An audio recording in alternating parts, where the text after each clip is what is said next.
He knows SpongeBob is a threat now. Plankton realizes that What is going on out of context? SpongeBob doesn't even know how much power he holds. Wait, these aren't theories. These are fan fictions. Why are there so many? Doesn't SpongeTruths actually have theories? Yeah, it could be that he doesn't know any better, sure. But what if he knows and intentionally gave it to you because he knows? Dude, they always do this. AI always thinks that like someone is like out to get them. And a field trip of an alien jellyfish that decided a field trip of alien jellyfish. Season 6 is arguably the pinnacle of the gross. Wait, hold on. This is from Just One Bite. This is, does this look unsure to you? So that's not from season 6. The pinnacle of the. That's Nasty Patty. That's not season 6. Just this channel just does not care about the show. They don't care about you. They don't care about their viewers. So the continued coverage of the downfall of SpongeTruths. Today's topic, SpongeTruths hasn't posted a real video in 2 weeks, guys. How much is SpongeBob's house worth 2 weeks ago? I remember I actually streamed the day that this came out. It was when I also covered the slave stripper detective video. What was that? SpongeTruths is getting desperate. So back when this video came out, I was already noticing the downfall of SpongeTruths, how SpongeTruths is losing views. Actually, we'll talk about their success on this 3 hours one. We'll talk about that in a bit and what that might mean. So let's kind of catch ourselves up on the whole SpongeTruths saga. SpongeTruths' last really successful videos were the Narlene video, which is now at 631,000, and everyone missed this about Bikini Bottom. In between it, they got 150 on this Patrick is Not SpongeBob's Friends. I've covered all 3 of these videos. You should really subscribe to Jackson Finelli Podcast if you haven't already, because I got a lot of great SpongeTruths coverage on there. So after everyone missed this in Bikini Bottom, we started to see a little bit of a downturn in SpongeTruths. Let's even see, this one got 64K views, so that's a bit above 50K. But beyond that, we got 19K, 11K, 16, 11... 30, and then from there 30 is like now an outlier. Like it's kind of weird how like looking back here we're getting into 500,000 and then it starts to dwindle to the point where now 30K looks like a lot, and then we're getting under 20, and then they had a little bit of a started to level out here, 40, 44, 53. Complete bomb on what SpongeBob characters sound like in other languages. Not great on this one, and kind of a tank on this one. Now, why are these views bad? First of all, is important to establish, because if you're like a small YouTuber, you might be looking at these views and being like, what do you mean? Like these view counts are great. Like even for a channel like me, like I'm at 21K subscribers, about to get 22K subscribers, I guess. When I get a video that gets over 20K views, I'm still pretty happy. That's still pretty good for my business.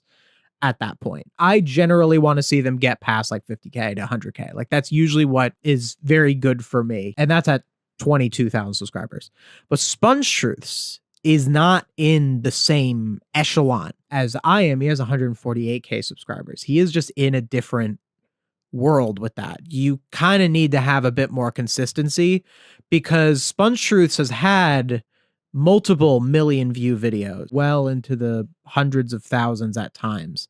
And when you have videos that are that popular, let's see what my biggest one is. Like I'm pretty up and coming, but I guess I'm just kind of getting right into that like mid-sized YouTuber place. It's enough that it's my full-time job, so like that's pretty good. My most popular video is 450 on Bizarro Bottom. And then from there it's only like I got a nice handful of, around the 100K-ish range. Like you can see how my average on my tops is not the same as SpongeTruths averages on the tops. So when that is the case, the fact that SpongeTruths recent videos do worse than mine on my smaller channel is why I am seeing SpongeTruths as being in trouble. So it's all relative. So like if you're a small channel and you get your first video that gets 7K views, that's probably good. I was in that place at some point, and now I'm here, where a video that is 7K views would have been a lot for me at some point. So don't feel bad if you're like an up and coming YouTuber and I'm saying that like 20K views is failing. It's failing for SpongeTruths. And another reason why these numbers might be failing for SpongeTruths is we have to consider why SpongeTruths does this as opposed to why I do this. So like I said, YouTube is enough for it to be my full-time job. That was like the main first goal for me. Now I have other bigger goals. I'd like to be bigger. I'd like to have more influence and all that sort of stuff and get to 100K and beyond subscribers. That is absolutely a goal of mine. I have other goals to try and use my platform to try and make my own show and all that sort of stuff. There's a lot of goals that I have with YouTube, but a main like foundational goal of me doing YouTube is I wanted it to be my job so that my job wouldn't be something else. That is like, I'll be honest with you. That was a major goal of it. And I achieved that goal. And my life has been a lot better since I achieved that goal for sure. But SpongeTruths is not like that. We might picture SpongeTruths as they're a guy like me and they're just using AI because they don't have integrity. That could be your perception of who SpongeTruths is. Or perhaps your perception of SpongeTruths is that they're a person who is perhaps in a situation or in a country where they are a little more down on their luck. They have a little bit less like privilege. So they are resorting to this, much like people who are scammers. And perhaps SpongeTruths is either of those things. I don't really know. I don't know who is behind the channel. But the most likely thing that SpongeTruths is that they are a tech bro. That is the most likely explanation of who SpongeTruths is that they are a tech bro investor person who has all of their money wrapped up in crypto and stocks and schemes, because that's kind of a big part of our economy is, how could I forget the Kalshi bets? I'm sure they're that as well, where they bet on drone strikes. You know, I'm sure that's who's behind SpongeTruths, is a person who that is their job. That is how they make money. How do I look at the world and how do I siphon money out of the world without contributing something? My videos are, I think, valid entertainment, and I think they do something good for the world. Now, am I a fireman or a paramedic? No. Okay. And those people deserve more respect than me. I can admit that. But I do think that what I do is important.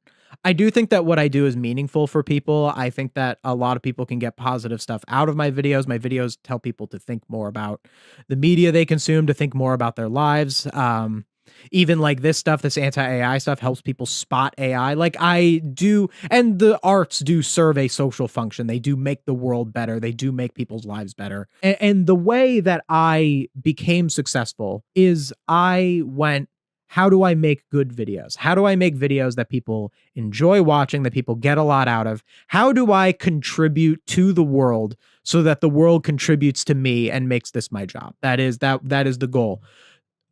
That is not what SpongeTruths does. SpongeTruths is, how do I use something that people like to cynically waste people's time so that I can get money without contributing to the world? It's antisocial behavior. It's a rejection of the social contract, a rejection of the living as a group that has caused the human race to survive and dominate the world for thousands of years. This collaboration of humanity, SpongeTruths rejects that. And that is why I criticize them. Again, similar to how I am not as good as a paramedic or a fireman or a nurse or, you know, all these sorts of people, SpongeTruths is not as bad as like a private equity firm or a hedge fund manager, you know, or someone in the military industrial complex. Like, I'm sure SpongeTruths is not as bad as those people,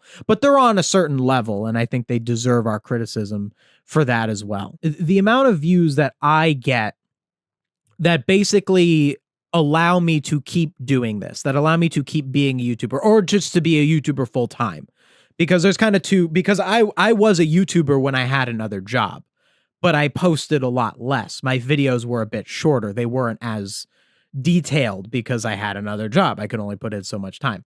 So there is a certain amount of views that allows me to, one, be a YouTuber at all, and 2, be a full-time YouTuber. There are certain thresholds that are crossed. And then eventually there'll be another threshold where it's like, at what point do I cross a certain number of views and subscribers and revenue where it's like, oh, I hire more people on the team and then you guys get more videos, like these are like, there are just different thresholds that change where you are as a YouTuber. And those have to do with the view numbers that you have. And my current view numbers are, this is my full-time job. So you get pretty much a video a week, maybe 2 videos a week, like this is kind of where we're at. But SpongeTruths doesn't work that way, because SpongeTruths, even though SpongeTruths gets around the same, if not more numbers than me, and SpongeTruths would post multiple times a week, at least when they were posting, they would post usually twice a week. The amount of views and the amount of revenue that SpongeTruths needs to get is not, what would support one person. It needs to be satisfactory to the, I think, tech bro behind it. It needs to be a suitable number in the person behind SpongeTruths portfolio. Because if, let's say this channel with its numbers, let's say this channel brings in 12,000 a month after paying an editor, very rough statement.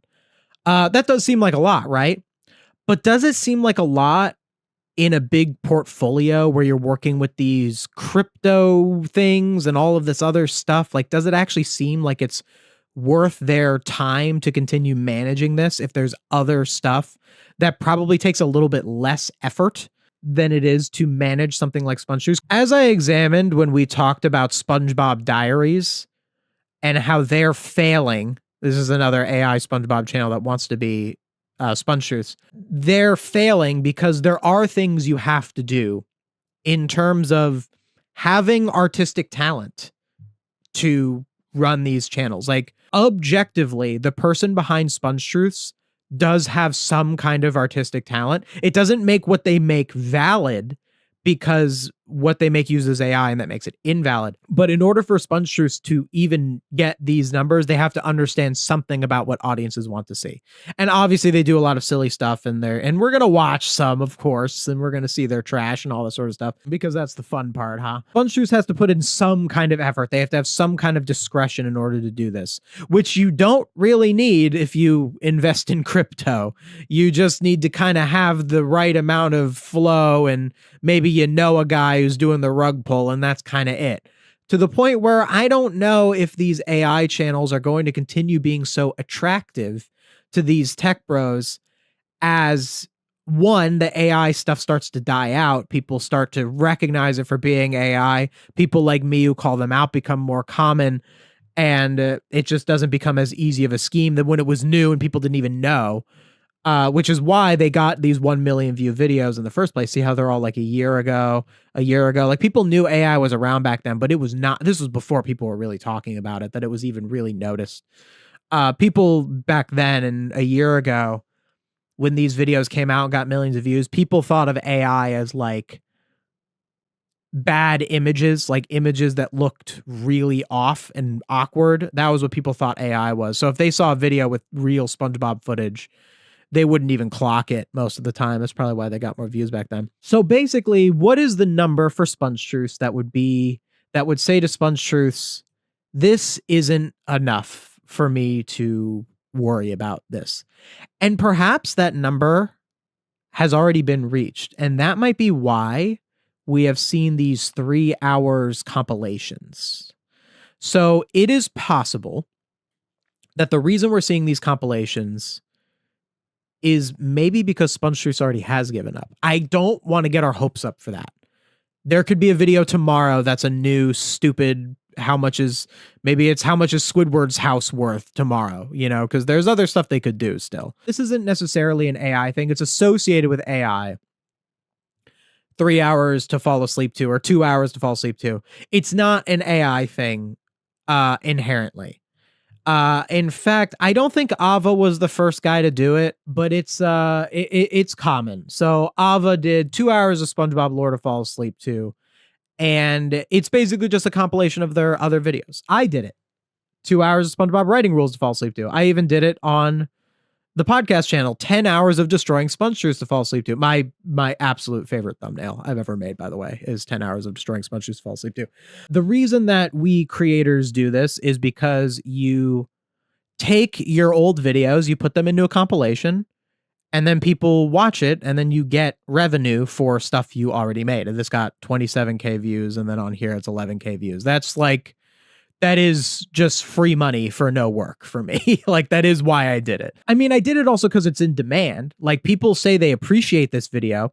People actually do like to fall asleep with videos on. It is a common thing. And they appreciate when a creator who's not AI makes them, because they want to hear a real voice as they're falling asleep. So that's why these videos do well. And also, there's some people, like, if they've never seen the channel before, like, let's say I get new subscribers from my recent Twinkle Twinkle Patrick Star Theory.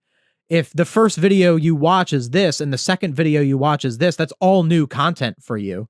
You're just seeing it in a much more one after another way. So there's valid reasons to do the compilations. Sometimes we do them because we don't have another video and we are on a little bit of a hiatus and we want to kind of bridge the gap. Originally, that was why I did this one. I thought I was going to be on hiatus for like a full week when I did this one.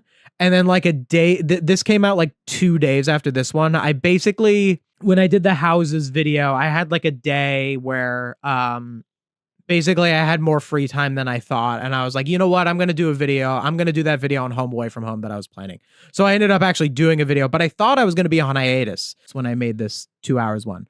I think that's what Ava did too. I wouldn't explicitly say it. I don't know his strategy, but that's generally kind of why you can do them, is that it's just a way for you to have content that's out there when you're on a little bit of a hiatus. That's generally what these kind of like 2 hour things do. Those are the things that it accomplishes. It's weird to do 3 in a row. It's very weird to do 3 in a row. I don't think it's that SpongeTruths doesn't understand structure, because SpongeTruths is not the same as me. There's a couple of reasons why I wouldn't do 3 videos like this 2 hours in a row. One of the main reasons is I want to spread them out. Like, I'm probably eventually going to do another 2 hour compilation. This one did well. Why would I not? The next one I'm probably going to do, to give you a sneak preview, I'm probably going to do a compilation of every video that talks about a reference episode. So I put in like my Nosferatu, my Bubble Buddy. Imagination Box was in this one, so I might double dip on that one. But basically, I'll do like every reference episode. But I want to wait because they're doing a reference episode on the old lady that goes chocolate soon. And I want that one to be in there if I'm going to do the compilation on all the reference episodes. So that's probably something I'm going to do. But I don't want to do them in a row, because then you just kind of exhaust them. I only have so many videos in my backlog. You know, like it takes like 2 hours. Let's say I do them at 2 hours. My videos are around 20 minutes long. That's about 6 videos, but it's just odd to do them all in a row. So I think that what's happening here is SpongeTruths doesn't want to, at this time, put in any input. They don't want to pay an editor right now. Oh, we've also speculated that the AI voice that they use requires a subscription. I don't know. Let me see if that's the case. How do AI voices work? What is it, like 11 Labs? Do you have to pay for it? How does it work? Sign up. I see sign up. Do you have to pay? I must not fear. Fear is the mind killer. I see book a demo. So do you have to pay for AI voices? Is that a thing? I'm pretty sure you have to pay for them. Right? I don't think it's like where you just go and type into like Gemini or ChatGPT and it like writes you a whole script. Pretty sure you have to. I think this is a really nice way to just talk naturally together. Hey, are you looking for a fresh and engaging voice for your podcast? Or My goodness. Actually disgusting to like make fake voices. I want all of this to be illegal. I think that's why SpongeTruths went back to another voice, because SpongeTruths had a better AI voice for a while and then it went back to its original voice. So if you look at the oldest videos, there's one voice. The middle or so videos have a different voice that's better than the first voice. And then the more recent ones have a different voice. I wonder if any of the compilations have like literally like different voices in between them. But anyway, SpongeTruths, all they have to do is go back into their old videos and put them into a compilation, and then they put it out there. So if you were giving up as SpongeTruths, why not just throw out a couple of these and take a little bit of revenue from it. Why not do that? Or if you actually need the revenue to continue operating, maybe this is a way to bump up the money and be able to push forward. That would really only be the case if SpongeTruths was operating at a loss, which I don't think that they are. They might have been operating at a number that was not acceptable to them, but I don't think they were operating at a loss. And also, it's kind of a private equity mindset where what private equity does is they will buy out like a business that's failing and they'll just run it to the ground. Like they'll just run it to the end. So like you have this foundation with SpongeTruths, you have all these videos, you can turn them into these compilations and squeeze a little bit more out of it. Or you could not do that. Either way, if you throw it away, you throw it away. So you might as well just take that little bit left. This is all speculation, but this is kind of possibly an indication of why we got these 3 hours of this. So why don't we watch one? I don't think I can get through the whole 3 hours, but let's do 3 hours of SpongeBob theories to fall asleep. Look at the description. Well, good night. That's all I want to say. Isn't that ominous? Don't most of SpongeTruth's videos have like a longer Mom's description house than it- that? Oh no, I guess they just have a regular description. I thought that it must have been a different channel that says like, this is fair use under copyright. You know, like those that are in like the AI. I mean, I guess normal channels do that too. I just think it's kind of cringe. You don't need to put that in the description. It's very amateurish when you put like, this is fair use under copyright. You don't need to put that in a video ever. It's not going to help you if you do get copyrighted, and it's just pointless. Oh, we got a new Patrick theorist. I like this channel now. Patrick Theorist. He knows. Patrick knows he's in a cartoon. Patrick Star has been stupid. Patrick Theorist. If anyone can steal my Twinkle Twinkle Patrick Star theory, it's Patrick Theorist. I give you my blessing. I give you my blessing, Patrick Theorist. I give you my blessing. Please steal it. Please steal it. It would make such great content. Anyway, I'm getting distracted. Okay, so, well, good night. That's all I want to say. Weird. SpongeTruths is saying goodbye. What if Eugene Krabs did ask Plankton to stay to come work alongside him? And this show might not even be about a yellow sponge who Wait, works. is this their like what ifs? Are those considered theories? Do they consider those theories? Because I know SpongeTruths does a lot of like, what if Patrick was never born nonsense. More of a what if, not a theory. A theory is like speculating that there is a detail within the show that isn't explicitly stated by the writers. So what if Mr. Krabs and Patrick, what if Mr. Krabs and Plankton became friends again is not a theory, it's a what if. So I don't know why you'd consider that in your theories to fall asleep to. Now, let's actually rewind. What if SpongeTruths never existed? If SpongeTruths never existed because generative AI never existed, we would probably be better off. But I think if AI channels existed, but there was no SpongeTruths, I actually think that we would be in a worse place because you would have AI channels anyway, but you wouldn't have me being able to prop up my channel by ripping on SpongeTruths because SpongeTruths is the most fun AI channel to cover. I just would have had to build this channel off of a different foundation, and who knows, maybe it would have worked fine. You know, maybe I wouldn't have needed SpongeTruths to get to where I am with the podcast channel, but it's kind of funny. Not that it's good that SpongeTruths did what they did. SpongeTruths making this channel was still morally wrong because you are putting out worse content. You are making the world worse. Like the first minute of this theory is what? How about a Clip of Mr. Krabs and Plankton Until Plankton steals the case. What if recapping, saying, Krabs then about a yellow what if they were friends? And then now they're just going to recap friend or foe. They were no regular kids on the block. They were broke, bullied, and struggling in life to Yeah, just recapping. wanted out of a junkyard. It fell apart in one Recapping. afternoon because they both have their own idea to fix the recipe. But in the Recapping. end, Patty, the other, became the excuse for a war that never really ended. Recapping. Means this is the story that triggers every single SpongeBob episode for almost 2 decades now. This episode No. Not every SpongeBob episode is about Plankton stealing the formula. I'd say like 1 in 10 are. Maybe 1 in 5, depending on the season and how much they relied on plankton formula plots. I'd say more towards the beginning of the show, it was like 1 in 10. Towards the middle of the show, it was 1 in 5. They did a lot more plankton formula plots, and then they kind of do fewer plankton formula plots. So I guess it's kind of back to 1 in 10. So that's far from every. Kind of worth mentioning that there's a new SpongeBob movie that claims differently. The recent Plankton movie says they were never friends at all, despite popular beliefs and the fact that it contradicts one of its episodes. But regardless, we're setting that one aside. That's actually kind of a good idea if you're doing if you were doing a theory and a part of it relies on the friend or foe backstory being the one. Sometimes you can just ignore it, setting aside all the parts of this video that are a problem. It being AI, blah, blah, blah, blah. Let's just take it for granted, like this is the video. Let's say you were doing a theory where your evidence to the theory relies on using the events of friend or foe to prove it. You are now contradicted by the Plankton movie. So you as the theorist you have kind of 3 options. The first is to acknowledge that there's a contradiction and just hand wave it away. Say the show is kind of inconsistent sometimes. We just got to deal with it.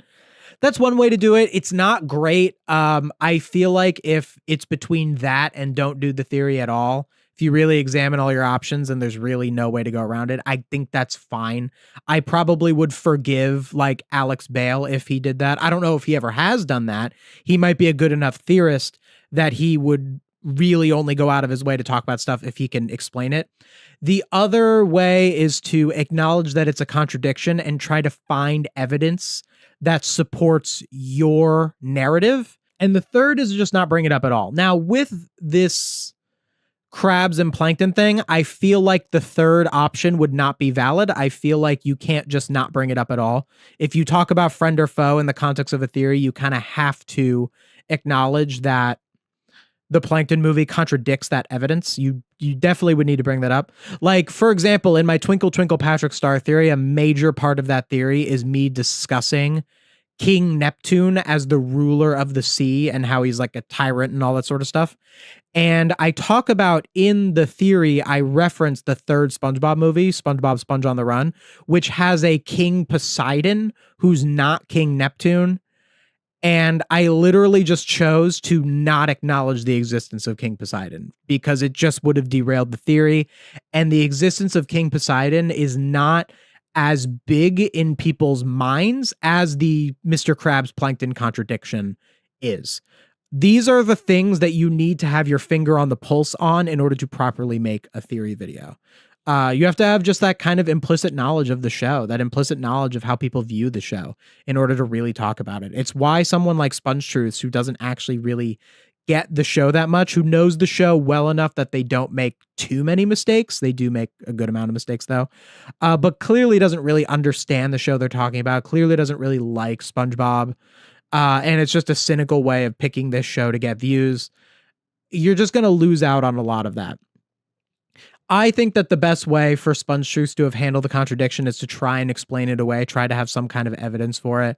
Even if it's a hand-wavy one, even if you say stuff like, oh yeah, well, like, you know, the SpongeBob world has time travel in it, or there's some science fiction stuff. So like, maybe this all got screwed up. So maybe I'm just talking about the timeline where Mr. Krabs and Plankton were friends or something like that. Like, it's kind of an easy thing to hand-wave away.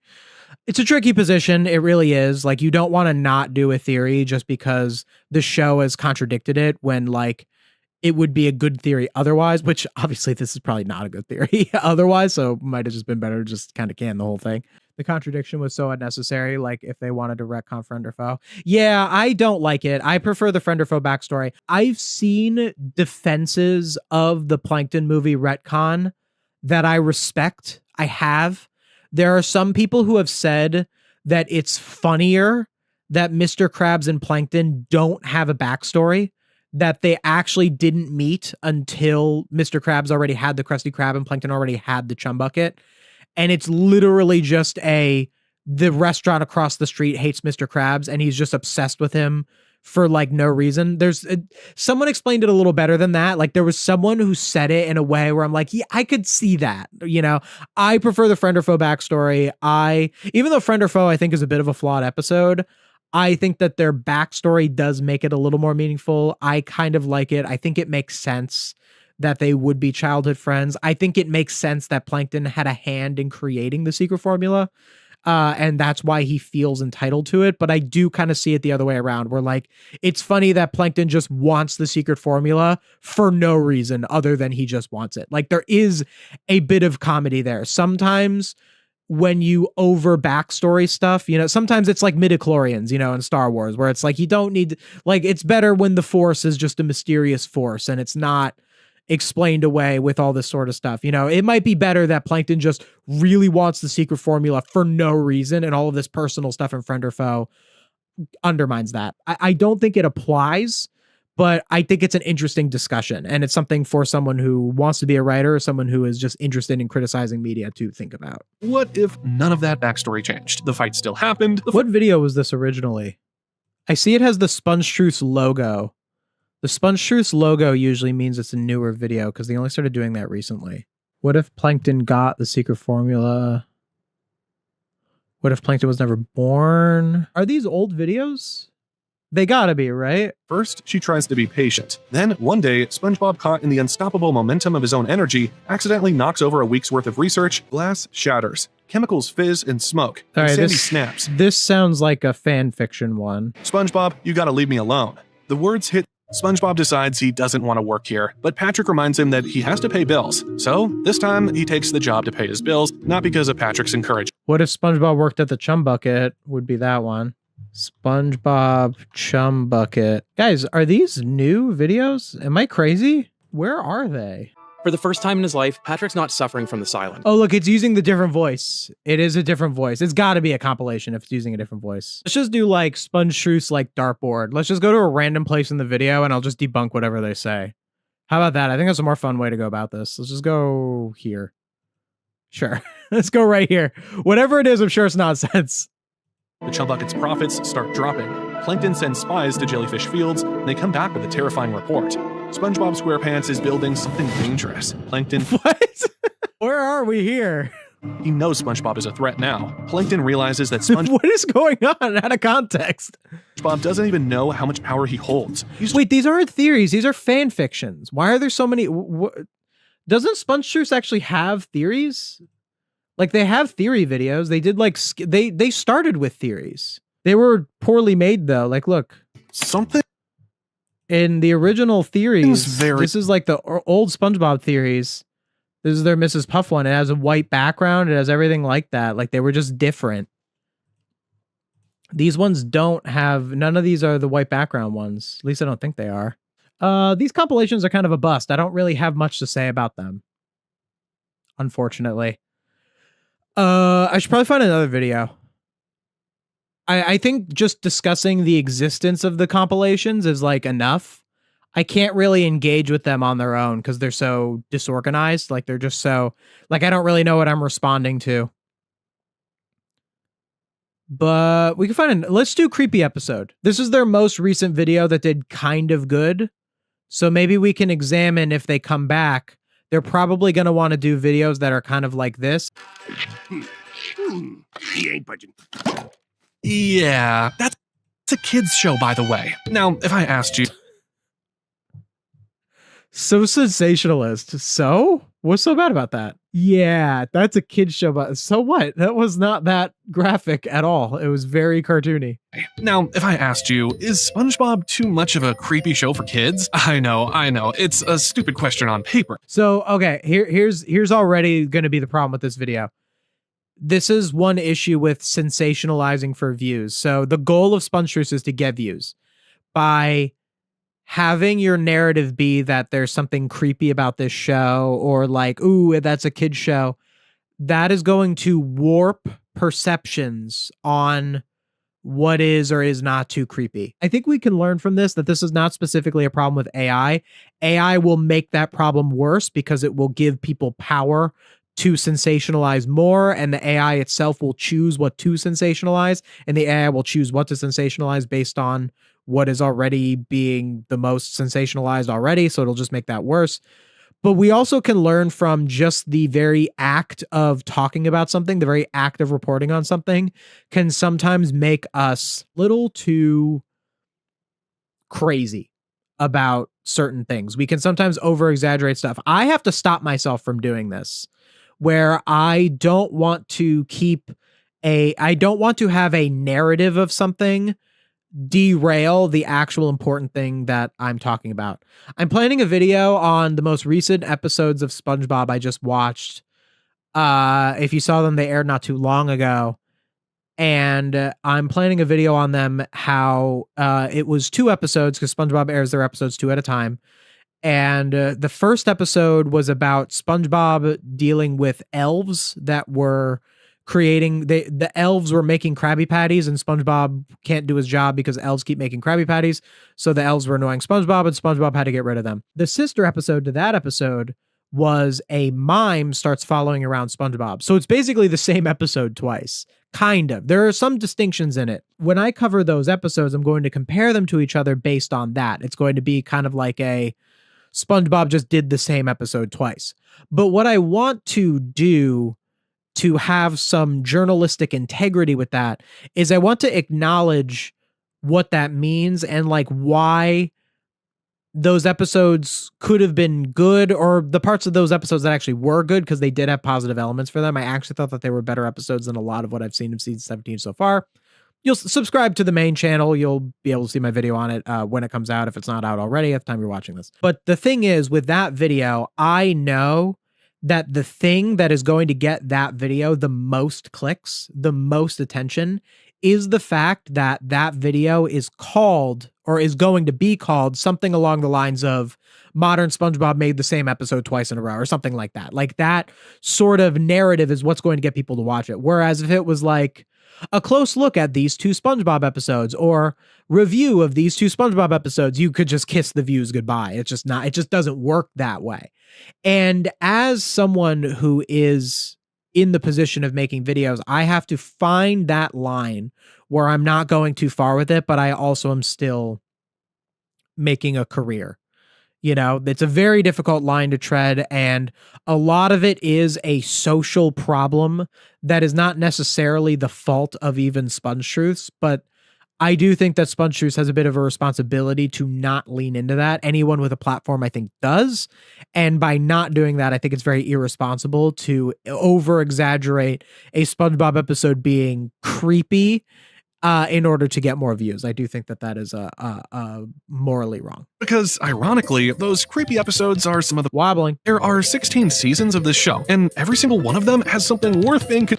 Were there 16 seasons of the show at the time that this was posted? 1 month ago? June 23rd, 2026. Season 17 premiered on June 12th. So there was 17 seasons by the time this was posted. And technically, season 17 started even before then, because it was like a whole... It wasn't in every country. Like, it was only in, like, I think, like, Ireland. It was weird. There was something where you could watch... The Nerds and the SquarePants Method, but like only in certain countries on Paramount Plus. I was able to get a hold of them. I have my ways. So, I mean, June 23rd, to say there's only 16 seasons, a part of me wants to like give that a pass and just be like, all right, well, like season 17 just aired, you know? So like to say there's 16 seasons, but also at the same time, like, are you really keeping up on the show if you don't know? Like, is he about to, well, maybe he's about to considered say, as the creepiest of all. So no, he just says there were 16 seasons. Like, he doesn't even acknowledge season 17. Like, I think the reason for that is that these videos are like in a pipeline. Like, this video, it's kind of vague when it even would have been made. Like, you'll notice that SpongeTruths videos are never like current. Like, if you watch my channel, it's like you are getting videos that are covering season 17 episodes that like just aired. You know, they aired like a week ago or like 2 weeks ago, like depending on when I get them out. SpongeTruths doesn't operate like that. Like, the videos I've seen on season 16 episodes from SpongeTruths are all well after those episodes aired. You know, like they just aren't current. So like I just think that's another indication of that. Just saying there are 16 seasons when you're over a week after the season 17 aired, like you're only saying there's 16 seasons, like not even there's 16 seasons and another one is starting now or something like that. Like just being like there are 16 seasons flippantly is like, it's just, they're just not keeping up to date on the show that is like their whole channel. Their whole channel is SpongeBob only. Like they should know when the new season airs. Like I think that's just another indication of like this is just not a person. Like you're just away. Like no person would not acknowledge that who was actually a fan of this show. It's just you're so removing it from any element of human discussion to like leave that out. So I'm not technically picking the scariest episode of each season. I'm picking the one that creeps me out the most, which... Oh, is it one per season? Oh, it is it's just going season by season. What is the creepiest episode of each season? Just about it. That's kind of the fun part. So that's really one more thing that... Not a terrible structure. I could see that. Go through every season and pick out one episode that specifically fits the narrative of the video. It's not a terrible idea for a video. I bet I could probably do a video like that. I'd do it a little better. I've never done a video like that where I take one episode from every season. Like I've seen some that are like, what's the best episode of every season? What's the worst episode of every season? Could be a good idea. Maybe I could do a good version of this video.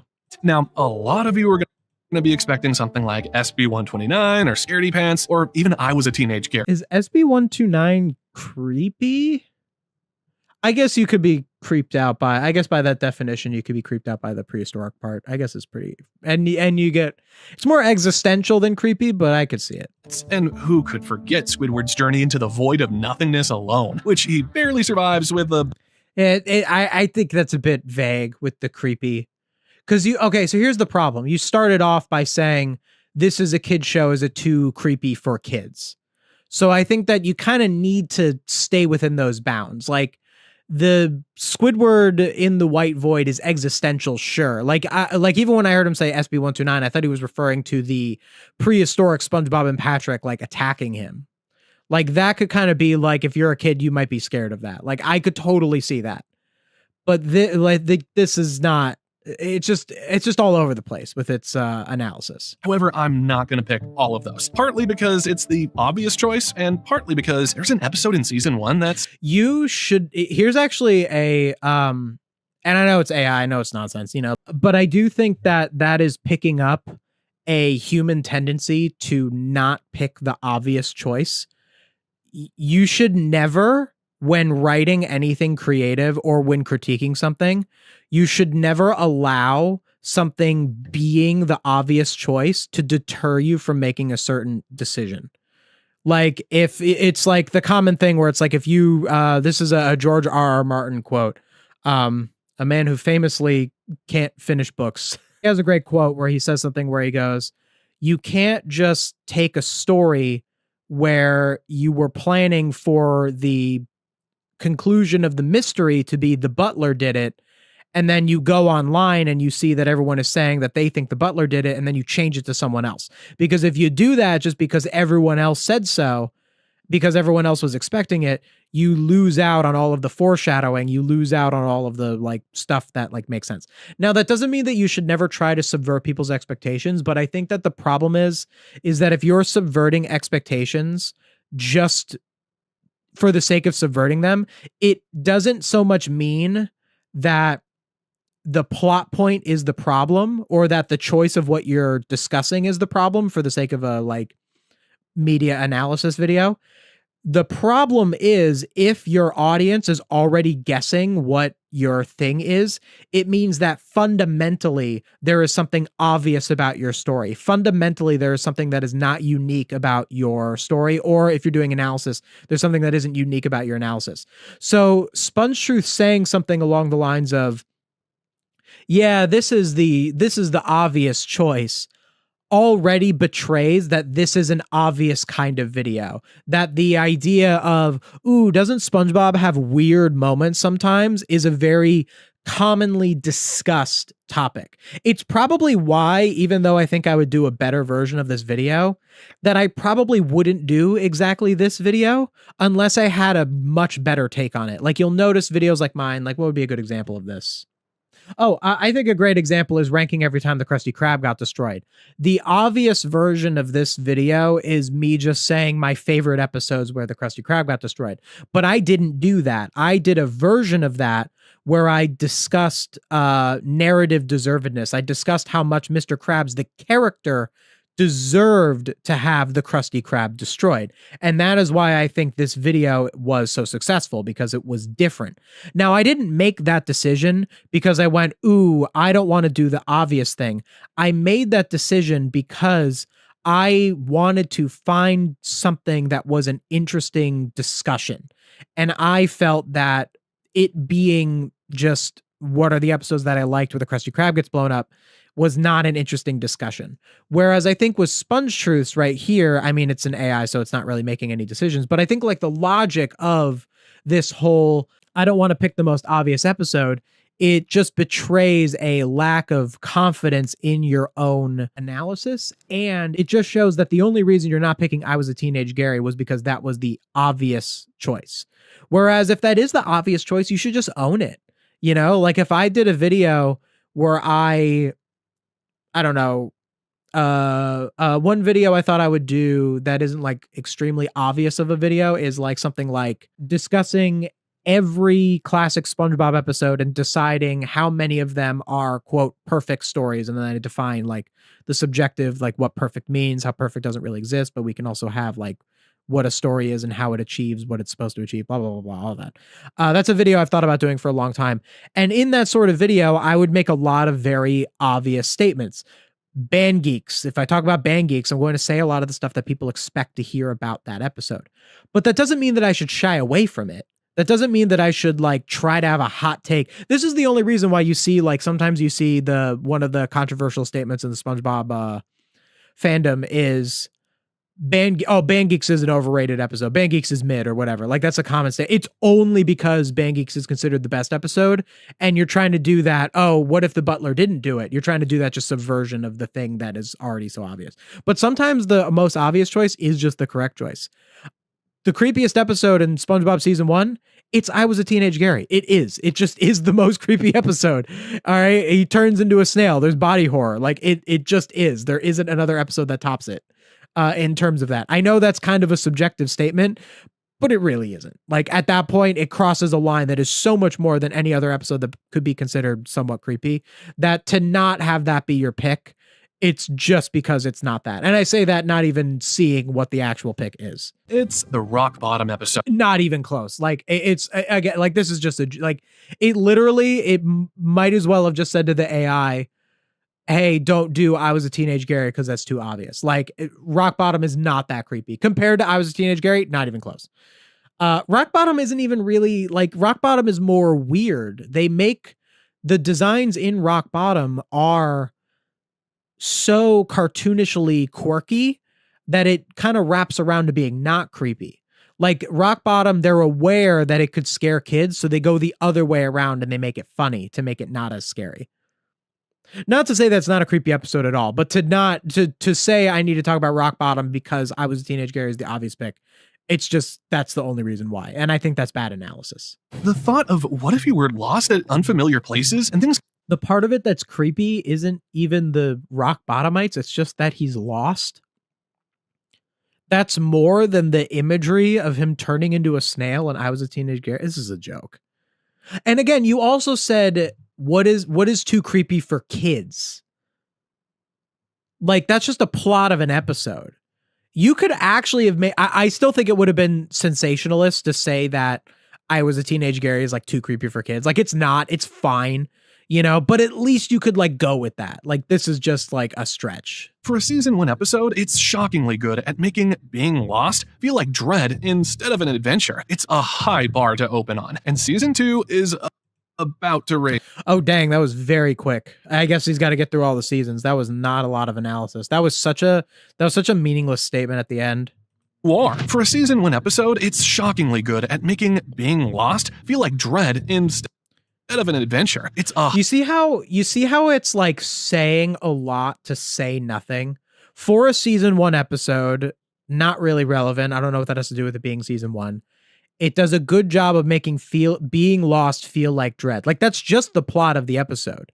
You know, like you might even have like heard that and been like, oh, well, like surprisingly good analysis from SpongeTruths. Oh, a broken clock is right twice a day. No, it's still bad analysis just because it sounds interesting. Like I would like what I would ask is a follow-up to that. Well, how does it do that? What are the things that the episode does that communicates that sense of dread and feeling lost? The montage of SpongeBob trying to catch the bus and he can never get on the bus gives you as the audience the same feeling of powerlessness of him being unable to get home. The designs of the rock bottomites and the fact that they all speak with this like different, you know, the raspberry speaking is gives us this sense that we're in a different place. The lighting gives that the lighting of the scenes, the music of the scenes, the imagery of the fact that there's just the bus station and there's no buildings anywhere. These are all of the things that communicate that feeling. You can't just say that it does it and then not explain how. It's not good analysis. There's Graveyard Shift, and there's Is Graveyard Shift like scary? I guess if you're a kid, like at the very end, it could be kind of creepy-ish. Apparently Nosferatu scared people when they were kids. I don't personally get it. I saw Graveyard Shift when I was very young. I read Nosferatu as a funny joke even back then. He did not scare me. You know why Nosferatu didn't scare me as a kid? It's because they made him smile. They did the shot and then he smiled. Like he looks nice. If you don't have the, I guess kids who were afraid of Nosferatu must have been kids that have already seen some kind of scary media with a vampire before they saw Graveyard Shift. I think when I first saw Graveyard Shift, I was so young that I didn't have the context that Nosferatu as a vampire was supposed to be scary because I was that young. Like he just looked like a bald guy to me. So I didn't find him scary. And I thought that the name Nosferatu was funny. So the joke worked for me when I was 4 years old, you know. It wasn't funny to me for the same reason it's funny to me now with my like deeper analysis of that episode, but you know. But like Frankendoodle again is not like creepy, it's goofy. Like the doodle's not it's just so vague. It's like I get how you're connecting these kinds of episodes, but you're not doing it right. You're just doing it wrong. Another problem is that you're doing it by season because probably not every season has something that fits the description. So that also might be an issue. There's also the procrastination episode. I mean, hell, the creepy feeling of running away. You know what? That's actually probably the best example. Procrastination. Procrastination is way creepier than those two other episodes. Broken clock is right twice a day, huh? Away from my responsibilities still haunts me to these days. That bit. Yeah, you're responsible, like actually sitting and writing a video and not having a robot do it for you. I bet you struggle with procrastination, SpongeTruths. I bet. You know what? I don't relate to procrastination. I actually have no trouble sitting down and writing my videos. I'm very good at it because I actually sit down and write it myself and I don't have a robot do it. So I'm glad you were able to relate to procrastination because I sure as hell don't. Just kidding. Of course I relate to procrastination. Everyone does. The one I think is the most memorable is Wormy. More than those, again, it's trying to make, it's picking one that is not the most obvious one. I think it should have gone with procrastination. I think that was such a slam dunk. That was such a slam dunk. You could describe so much. And again, it just said one line about it. It just was like, procrastination is creepy, huh? AI can figure that out. But AI can't identify the actual reasons why procrastination gets you, why the imagery of this episode makes you feel the way you do, and the fact that it gives you all of that imagery with something that is so relatable. Procrastinating on an essay is why that episode succeeds. Wormy, nah. I mean, like, if you're freaked out by bugs, the few shots will freak you out. I feel like with Wormy, what it's trying to make you feel is annoyed at the people for not getting it. Like that's how I always read Wormy, is like the point of Wormy is that it's so obvious that they're not in any real danger to the audience because it's a butterfly.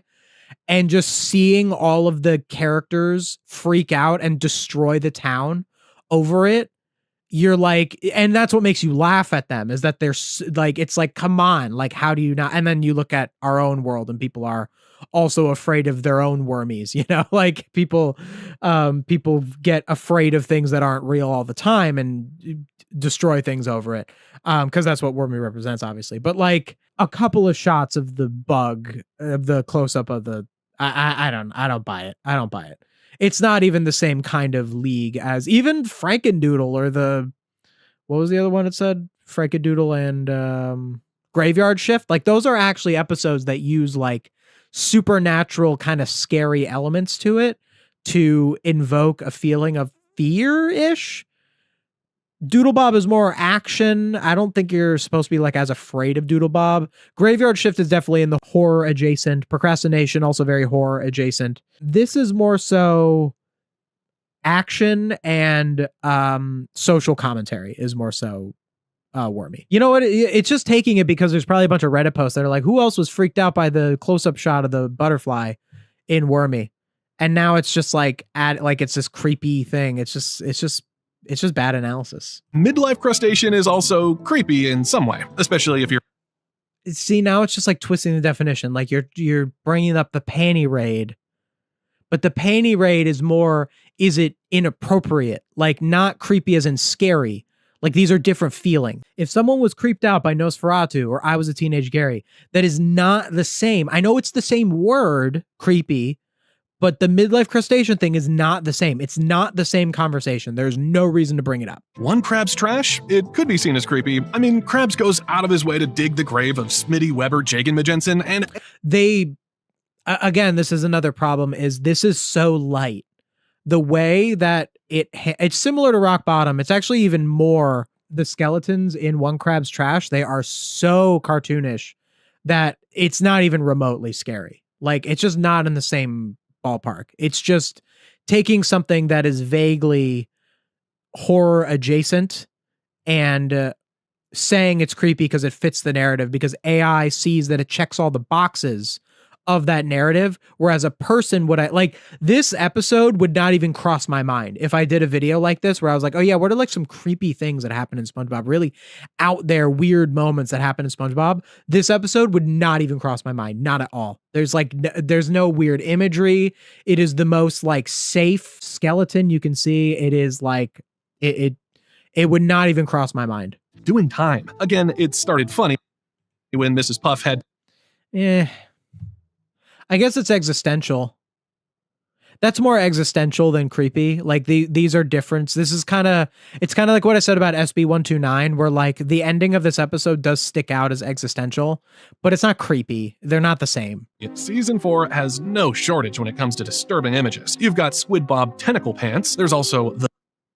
Are you kidding me? No shortage when it comes to disturbing images. You've got Squid Bob tentacle... This has to be wrong footage. There's no way. The AI must have said Squid Bob tentacle pants has creepy imagery referring to the ending where like Squidward has like this, like where everyone is like stuck to Squidward and it's really creepy looking. And the editor must have just not realized that. And they picked this very mild scene where we see someone's skeleton. The gift of gum. Yeah. The gift of gum is just gross out though. Creepy and gross out are not the same. I guess the one part of gift of gum that might fit this narrative, and I want to see if it discusses it, is when there were like people trapped in there and they ran away. I remember as a kid, and I was really young when this came out. Like I was probably like 7 when this came out. Like I was really little when SpongeBob came out. So a lot of these early episodes I saw when I was really young. But I remember when I was a kid, there were like certain things when I was really young that would like freak me out. Like specifically, and I would say that in Gift of Gum, the fact that there were people trapped in the gum that SpongeBob set free, the idea of them being trapped in there, I remember really freaked me out as a kid, just because they didn't have any context for that being like a joke. I just was like thinking about like how they were like stuck in the gum for all that time. I think it made me feel claustrophobic or something. If it's just complaining about the gross out, that is not valid. That does not count. That's not creepy. It's just gross. Different subject. That one I could give. Let's see if it mentions it. The episode about Patrick giving SpongeBob a used wad of gum for Best Friends Day. I mean, chewed gum is one thing, but he gives this for Best Friends Day. Notice how it said for Best Friends Day. It said it almost like Patrick gave it to him for Christmas. Best Friends Day, there probably is a national Best Friends Day, but it's not really a thing. It was just a line in the show to give him a reason why he's giving him the gum. But AI doesn't understand that. So it sees Patrick says it's for Best Friends Day, and it reads it exactly the same as if he had said it was Christmas. This is another thing about how AI will never really get all the context. Massive blob of chewed gum that Patrick's rolled around town like a katamari. So it's got... He didn't roll it around town. He rolled it from his house to SpongeBob. Again, just saying things that sound right but aren't right. Stuff in it, like hair, garbage, and if you look closely, a person trapped in it. Oh, a person trapped in it? It's actually multiple people. What kind of person thought this kind of gross thing would be fitting as a gift for your closest loved ones? Well, what? I actually thought I was about to say what kind of person thought this gross thing would be appropriate for a kid's show, which would be a little pearl clutchy, but I could get that. I could get that criticism. That was a gross episode. I didn't like it as a kid because I thought it was a gross episode. Like The Gift of Gum did bother me as an episode, not just because of the people in it, but like it is really gross to watch. It's actually, if you set that aside, it's not a bad episode. It really isn't. Like it has a story. It's actually kind of decently funny. It is, but the gross out does make it very distracting. I just can't stand getting mad at the characters, getting mad. Yeah, it's Patrick. That's the point of the story is that it's a bad gift. Yes, because it's gross. That's the point of the story. Bottom. It's not creepy in the sense that used gum is so disgusting. It's more of, the thought of your friend actually wanting to give it to you with a smile on his face. What? That's your argument for why it's creepy that Patrick, it's not even the imagery. So it's even dumber than I thought it was. Because like I guess there's three ways you could look at this episode in the context of it being creepy. The correct take, which is it's creepy because there were people in it and that could like freak out a kid. Like the idea that there were people like stuck in this gum for like years is like a really freaky thought. Then you could look at it as, oh, it's gross. And like that wouldn't really be as strong. But just the fact that Patrick gave it to him, that's what makes this the creepiest episode of season 4. This is nonsense. Yeah, it could be that he doesn't know any better, sure. But what if he knows and intentionally gave it to you because he knows? Dude, they always do this. No. That's the story. You had it right the first time. Patrick doesn't know any better. He thinks that it's a good gift, and that's why he gave it to SpongeBob. That is the story. There is no other read of it. That is the story. AI always thinks that like someone is like out to get them. They do this with Patrick all the time. Where they say like, oh, they did this with the secret box. They said, yeah, Patrick only had the secret box to rage bait SpongeBob. It wasn't actually about it. The story doesn't make sense if that's Patrick's reason. Like you can't even argue that for like a theory. Like maybe you could, but the problem is that you would screw up the actual themes of the story. And if you wanted to do that as like a theory video, you would have to understand that you were undermining the themes of the episode and work with that. That would be the only way to do it. But this isn't even a theory video. This is a talking about episodes being creepy video. Why are you speculating that Patrick was malicious when he gave it to him? There's nothing in the text of the episode that makes it seem that way. Obvious gross choice would be to love a patty. Yeah, but that's gross, not creepy. It's not defining what it actually is. Or maybe even goo-goo gas. Why? I mean... To give you some context, like I would think if you wanted to do this subject, the only one so far that would be legitimately creepy, I could give you I Was a Teenage Gary, maybe Nosferatu, depending on the person, Procrastination. I think that's it. I think those are the only ones I could give you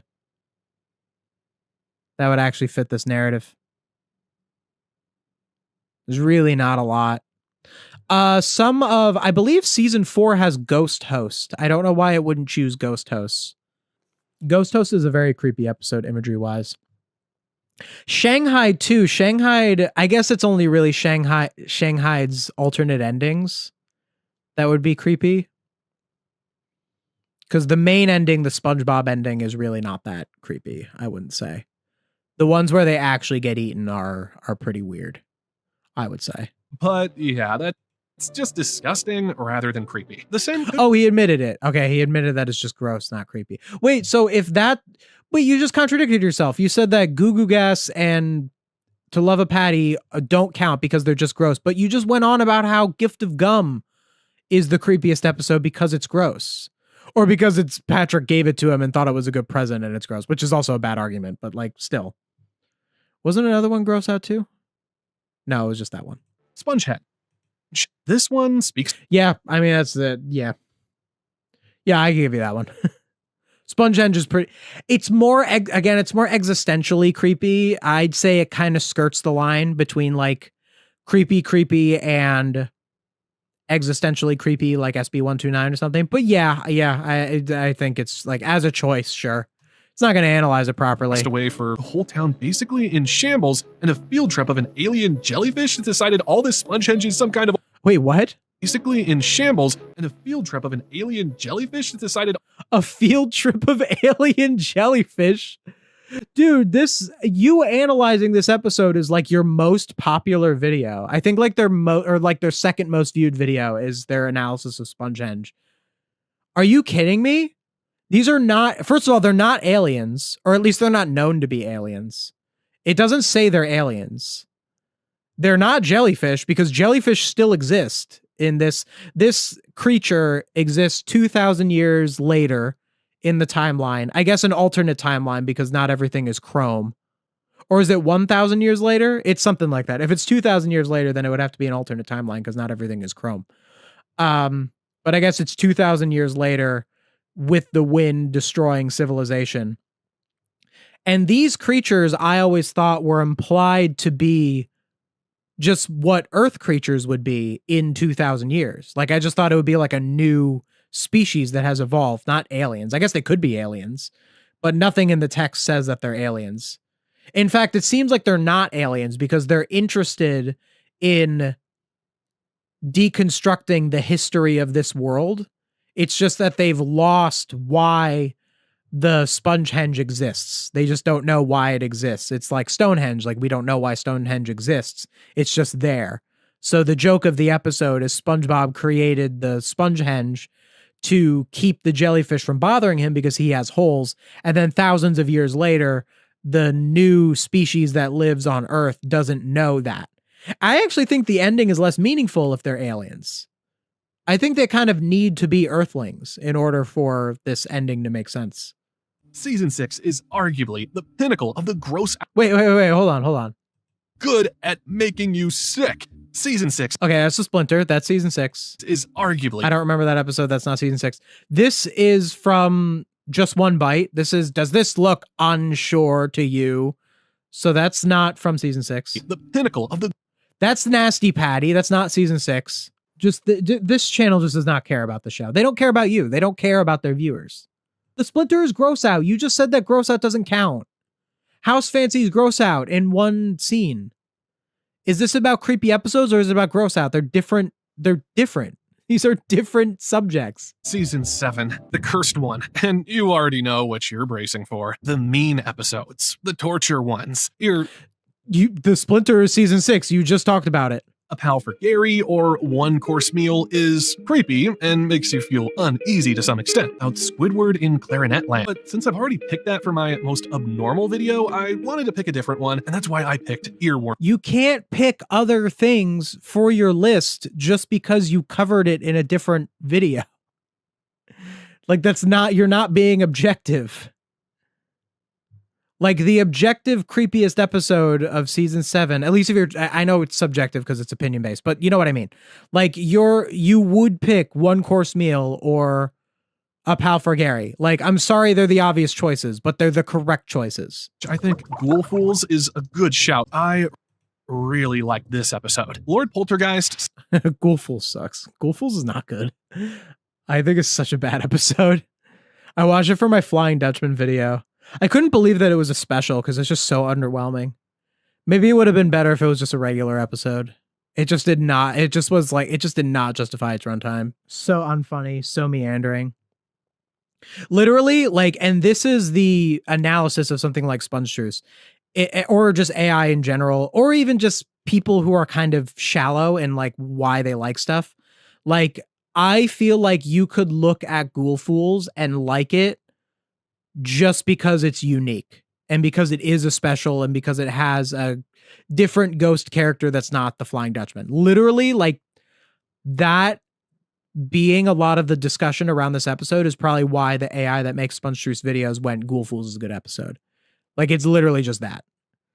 Because there's nothing you could really say about its plot or its comedy or its story that makes it a good episode, that makes it even a mediocre episode, makes it even an okay episode. It's literally just, it's kind of a unique episode. But AI will see that and they'll just be like, it's my favorite episode ever, you know, or whatever. All right, so we're kind of getting it. It's kind of picking like episodes that have like kind of vaguely weird imagery. I feel like it's kind of all the same here. Creepaway Camp. It's a pretty good episode, and I really suggest Creepaway Camp. It's a pretty good episode. Creepaway Camp is straight trash. It's the same thing as Ghoul Fools. Like, what is it? What makes Creepaway Camp a good episode? Other than the fact that it's a special and it does things that are like different from other stuff. Like, just because it does things that are different doesn't make it a good episode. But it'll come off like that to like an AI that doesn't know how to analyze, and it just makes analysis worse as a whole. Yeah, so I just thought we'd watch one just to see their last one that did like kind of well. Oh, it also was a very long video. Sometimes longer videos do better. That could have been another reason why it did well, but you could see why this one kind of did okay. Is it like a lot of the ones that have done really bad lately, what SpongeBob characters sound like in other languages, or how SpongeBob made a perfect pilot episode. Definitely the political one and this one, the homophobic one. These videos were like just very incoherent with a lot of their points. And I think people just noticed that. Whereas like with this creepy episode one, like I could nitpick it and see what was wrong with it. It's just weak, you know, like if you actually like look at it. But I feel like a lot of people who are watching it would not really clock that. They would just be, oh, I remember that episode. Why do longer videos do better? Well, it depends on the channel. For my audience, I've noticed that between 20 and 30 minutes generally is where I do best. That's usually what's best for me. But a lot of videos that have gone farther, like my most recent one is a lot longer, but you know, we don't know how well it's going to do just yet. But like, for example, like my Camp Coral video was 2 hours long. And my Camp Coral video kept getting like views like a little longer after, like it just has longevity to it. Longer videos, depending on you as a creator, can generally do better for you because they just stick more in your audience's mind. They stay with your audience more. They think about it more. Whereas if all of your videos are 10-minute videos, which is generally the average, like lowest, like some people do even like 3 or 4 minute videos, which I think you would be kind of shooting yourself in the foot, but some people are successful with them. But if your videos were like only like 10 minutes, even if you did a couple a week, like if I, instead of doing one 30-minute video in a week, did like 3 10-minute videos, which would probably take the same amount of effort, I probably would do worse because I would stick less in my audience's mind. If someone actually sits down and watches a whole 2-hour video of me talking about Camp Coral, which around 20% of the people who clicked on this video did, those people are going to remember that there was a guy they watched who talked about every episode of Camp Coral for 2 hours. They're going to remember that. Not everyone of the way fewer people who watched this I Am Concerned About the Stewie spinoff, this video probably didn't really stick in their minds as much as a longer one does. Usually that translates into a better view duration, and that can often translate into, like, if someone's going to click on a 28-minute video, they're probably more likely to be committed to a longer video. Whereas if someone is going to click on a 10-minute video, they might give it 2 minutes and be like, nah, and they're just not into it, especially if you're SpongeTruths and you suck, you know? But yeah, that's kind of a part of why. So generally, if your average of your videos, like SpongeTruths is, they average about 10 to 20 minutes on their videos. Yeah, we see, 11 minutes, 12 minutes. Yeah, they only average about 20 minutes. Not many go over 20 minutes. 23, like that one's kind of longer. If they do a 28-minute video and it's longer than their average, that could contribute to them doing better. Like sometimes when I do a video that's a bit longer than average, where it goes a bit like over a half an hour on my videos, I generally can feel confident that it's going to do a bit better. Its length can be a contributor to that. But yeah, anyway, we will keep up on SpongeTruths. We will see. Usually they post on Sunday as I'm doing the stream. It's Saturday, so we'll see if they post a new video tomorrow and see if they're ever going to come back. I'm not sure. It's very weird. These compilations are odd. Very odd to me. Very strange behavior from SpongeTruths. But that's going to be it for me. And thank you so much for watching. And we will see ya next time.